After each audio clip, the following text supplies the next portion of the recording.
Oh, what's up fellow nerds, I'm your host Dr. McKay and welcome back to my channel. Today's video is going to be a breakdown of the Lantean Wraith War that took place 10,000 years ago in the Pegasus Galaxy. Now details of the war are limited, so a lot of this information is speculation and conjecture on my part, using the pieces of information provided from the shows and extended materials to create a picture of events to be shared in this video. I will cover the main events of the war and add some speculation of my own, and at the end I will give my thoughts on the war. But before we get started, if you like the content, please like, comment and subscribe for more. And with that said, let's go.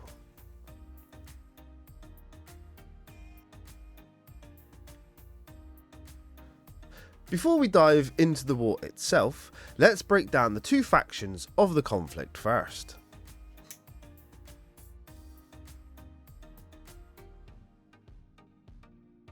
The first faction is the Lanteans and humans of the Pegasus Galaxy, with the main force of the war being that of the Lanteans.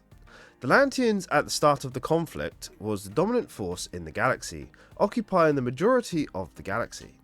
They numbered in the millions, spread across the galaxy. They had many ships, possibly numbering in the thousands.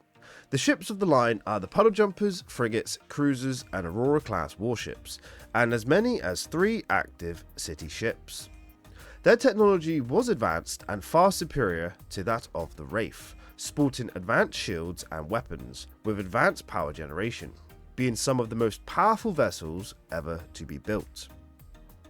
The Lanteans also had many defense satellites that sported a very powerful energy beam, and these were numerous throughout their domain.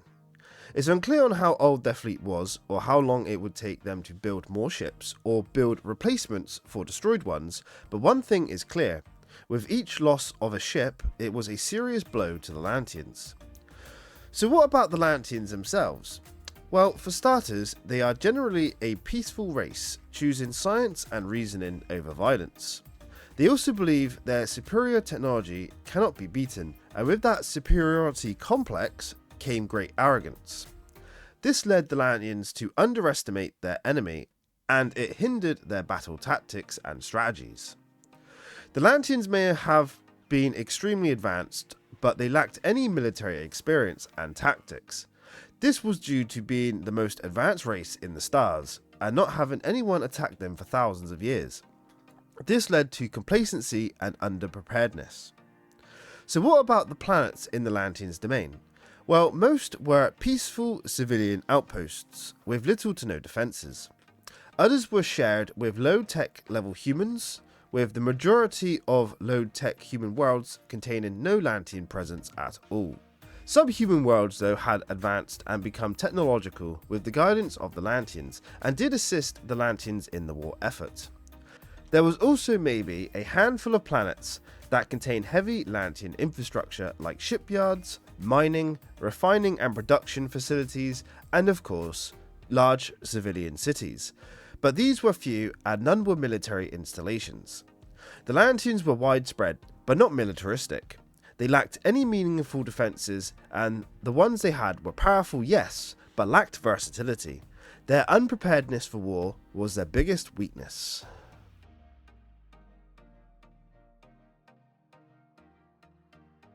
With the Lantean faction covered, what about their enemy? Well, the Wraith are a unique adversary. Regardless of their origins, the Wraith kept to their corner of the galaxy, building up their forces out of the sight of the Lanteans. The Wraith grew all of their ships, which include Wraith darts, cruisers and hive ships. This form of construction allowed the Wraith to grow many ships quickly and without having to mine materials. This allowed the Wraith to grow their forces to extreme numbers without having to venture out into the galaxy. The Wraith also bred many drone soldiers who are obedient without question, and if needed, they can be used as cannon fodder. The Wraith ships may have been organic and less advanced than their Lantean counterparts, but they were numerous and large, boasting incredible firepower.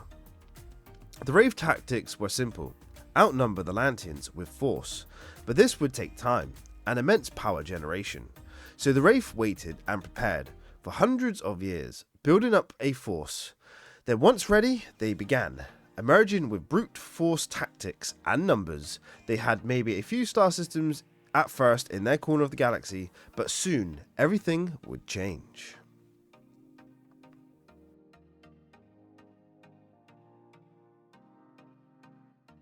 Just over 10,000 years ago, the Wraith emerged from their corner of the galaxy and began absorbing human worlds close to their territory, taking the human populations to feed on.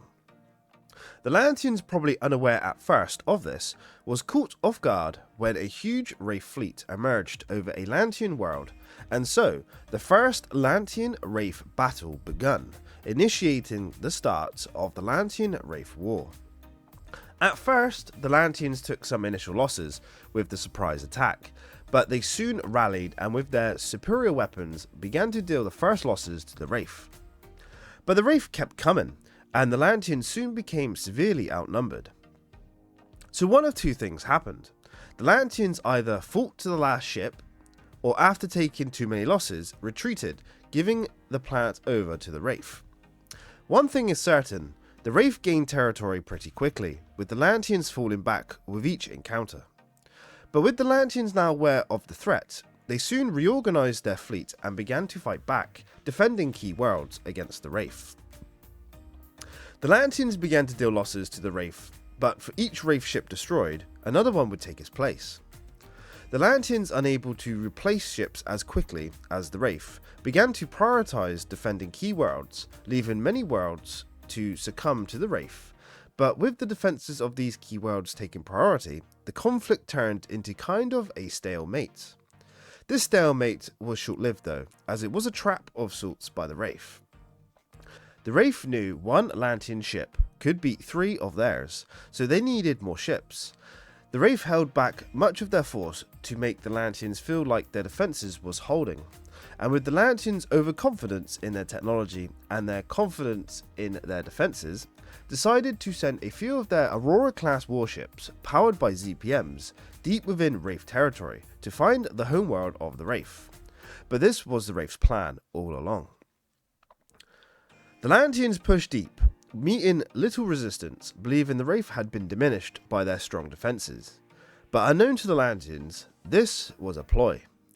Once alone, the Wraith pounced and overwhelmed the warships, disabling and boarding them, seizing their ship's ZPM. And once the Wraith obtained what they wanted, they destroyed the ships. The Wraith now, with these ZPM power modules, used them to create a few cloning facilities to mass produce drone soldiers, and used the remainder to mass produce ships quickly, boosting their original numbers 10 to 100 fold. And after a while of a staged stalemate, the Wraith emerged with a huge force and proceeded to decimate the Lantean lines, crippling the Lantean fleet and seizing the key worlds from the Lanteans. The Lanteans had no choice but to fall back, relying on their defense satellites to deal some damage, but due to the satellites' fire rate and lack of defenses, they were quickly overwhelmed. The war had turned into the favour of the Wraith, as the Lantean lines began to crumble.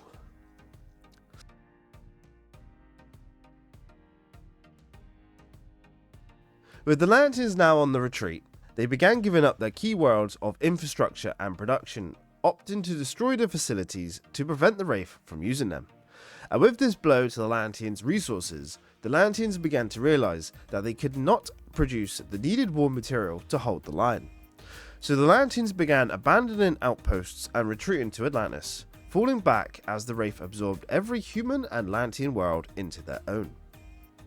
The war became a war of attrition, with the Wraith hunting down any Lantean ship and world, slowly dwindling the Lanteans down, and with the Lanteans facing annihilation, they began a few desperate projects in hopes one could be used to fight back, with some of the projects being Project Attrition and the Asuran Nanite project, which both ended in failure. Janus also built the Atera device in hopes of preventing Wraith movements within the galaxy, but this project also failed due to the unseen side effects. Even with all the Lantean knowledge and technology, they couldn't find a way out, and with the Wraith now everywhere in the galaxy, the Lanteans were surrounded. The Wraith now in the final phase of the war, began their final assault. With one last Lantean stronghold left before Atlantis, the Wraith gathered their forces and laid siege to the planet P7L418, a Lantean planet for weapons development and production.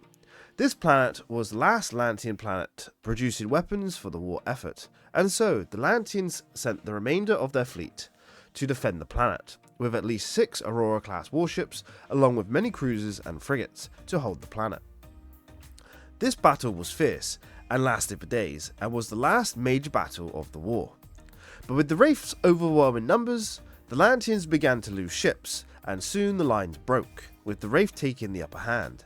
This major battle saw the Lanteans lose many ships and their last weapons facility that was providing weapons for the war, and with their line broken, the remaining Lantean ships retreated and fell back to Atlantis for their last stand.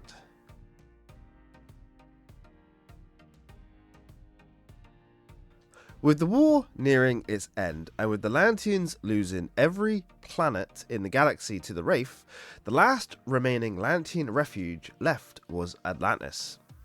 With Atlantis the only Lantean planet left in the galaxy, the Wraith began their assault of the system, first engaging the numerous defense satellites positioned throughout the system. The Wraith took some losses to the defenses, but eventually, one by one, destroyed the satellites and then proceeded to the planet Lantea. The Lantean city of Atlantis was powerful and withstood the first few waves of Wraith ships, withstanding the Wraith's fire with the shield and by destroying them with the city's drones along with their remaining ships in orbit.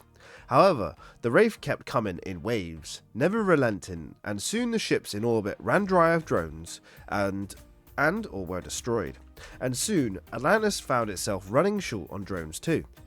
And with the constant bombardment of the Wraith's weapons, the shields were draining the ZPM's power too quickly.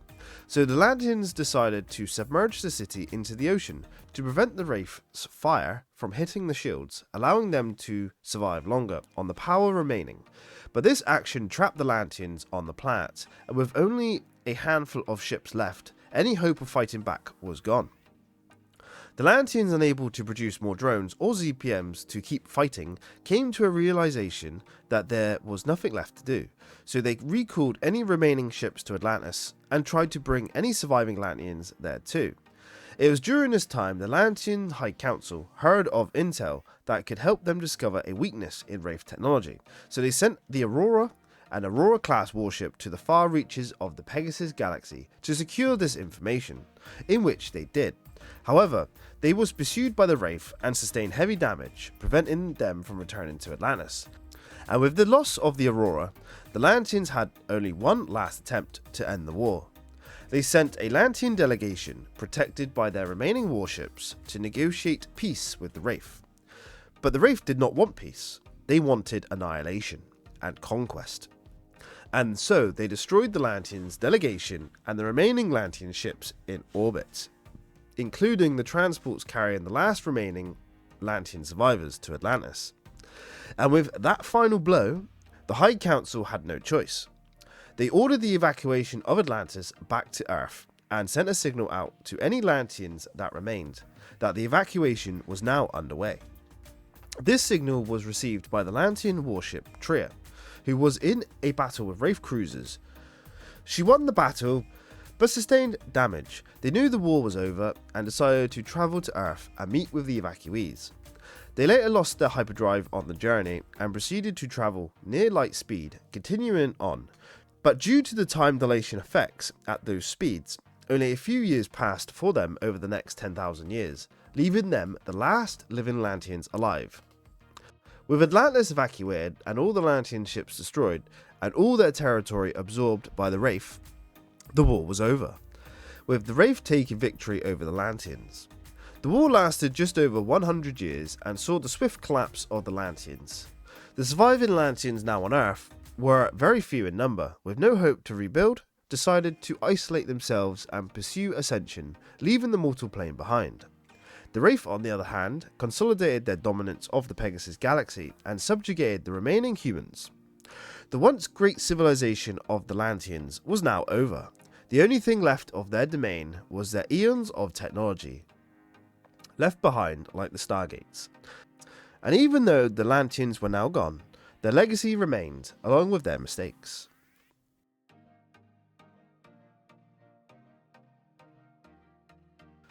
Now we know the war and its outcome. Could the Lanteans do anything to win the war? Well, in all of my research and with the benefit of hindsight, I don't think the Lanteans could ever win the war. The best case would be containment or a stalemate. Let me explain. Even if the Lanteans knew of the Wraith threat before the war, they would still need to reorganize their fleet and resource production for a war, which would take time. They would still have to contend with a huge force of Wraith, so even with changing tactics to defense and not losing those warships with ZPMs to the Wraith would still keep coming. The Lanteans just didn't have the infrastructure to outproduce the Wraith in ships. Yes, the Lanteans could probably hold the Wraith back over key worlds, but they would still lose many human worlds to the Wraith, as they did not have enough ships to defend every planet in the galaxy. Another problem is tactics. The Lanteans were arrogant. They thought they was superior, so they thought they could beat anything that stood up against them. So most engagements were possibly head-on battles, being outnumbered by the Wraith. But even if they did change tactics to like hit and run, they would still be outnumbered. For as each hive ship destroyed, another would simply take its place, and eventually the drones of each ship would run dry, and the Lantean warship's attack power would greatly diminish. I just don't see a military victory for the Lanteans outside of prolonging the war, or attempting to confine the Wraith within their section of the galaxy.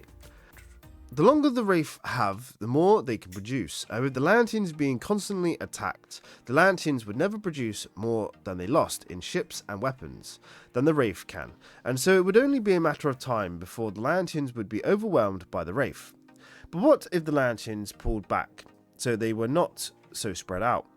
Well, same thing, they would hold back the Wraith at first, but begin losing to the Wraith's numbers. So there's literally no way the Lanteans could outproduce the Wraith.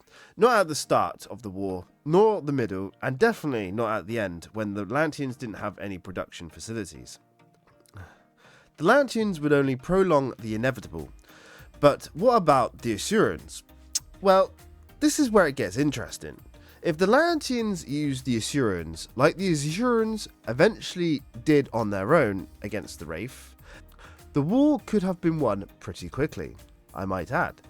With the Assurans' ability to produce ships and technology at an alarming rate, and the fact that they can be lost in battle and not diminish the Lanteans' population, the Assurans are, if not, the perfect example of fight fire with fire. And if let loose by the Lanteans, the war would have been a lot longer or quicker, but definitely a lot deadlier, and with the high chance the Assyrian Lantean force being victorious over the Wraith. But for the Lanteans, the full range of the Assyrians' abilities were probably not known at the time of their creation, and so the Lanteans, seeing the Assyrians not the weapon they sought, wiped them out, probably not knowing the full range of their abilities. But I imagine if the Lanteans knew the full range of abilities of the Assyrians, the Lanteans may have unleashed them on the Wraith. So in this case, I believe it was a missed opportunity on the Lanteans' part due to not knowing what the Assyrians were capable of. What about the Atera device Janus built? Well, I did cover it in a separate video, so I will be brief here. The only way the Atera device would work is if it was deployed in the early days of the war and with the Lantean population knowing about its side effects, so they can deactivate the gate network while they hunt down the remaining Wraith ships that are stranded within the galaxy. It's a solid plan for the beginning of the war, before the Wraith spread everywhere, but as the device was made near the end of the war, it would do little good. The Wraith was everywhere, and the Lantean forces were diminished, making it a liability more than an asset. But these are my thoughts. What are yours? Do you think there's a scenario out there that would see the Lanteans win against the Wraith? Leave your thoughts below in the comment section.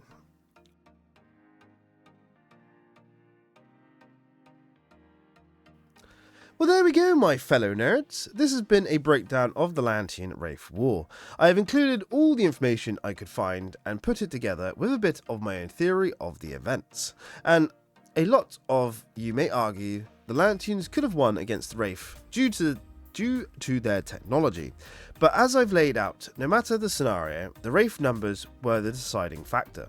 I do feel like the Lanteans, with all they had accomplished over their history, lost fairly easy to the Wraith. I can't help but feel the writers just didn't know how to handle their power scaling and just needed a reason for the Lanteans to lose to explain their story going forward.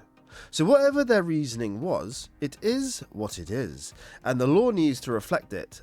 And so, saying the Lanteans were too advanced to lose doesn't mean they would win either. When you also include the Lanteans' arrogance and lack of war material, and also our lack of information on how the Lanteans constructed ships, drones and ZPMs, with all these factors, it doesn't matter how advanced you are, if you can't produce your technology, it can't be used to win. So at the end of all of the speculation and theory and our guessing, the Lanteans lost from being overwhelmed, and not being able to produce war material faster than losing it. And so, my fellow nerds, it concluded with the most advanced race within the Stargate universe to be so utterly beaten, it ended their reign that has lasted millions of years. So there we have it, guys. If you like the content, please feel free to like, comment and subscribe for more. And with that said, I have been your host, Dr. McKay. Thank you all for watching this video, and until the next video, I'll catch you all then. Cheers and goodbye, and have a good rest of your day. Bye!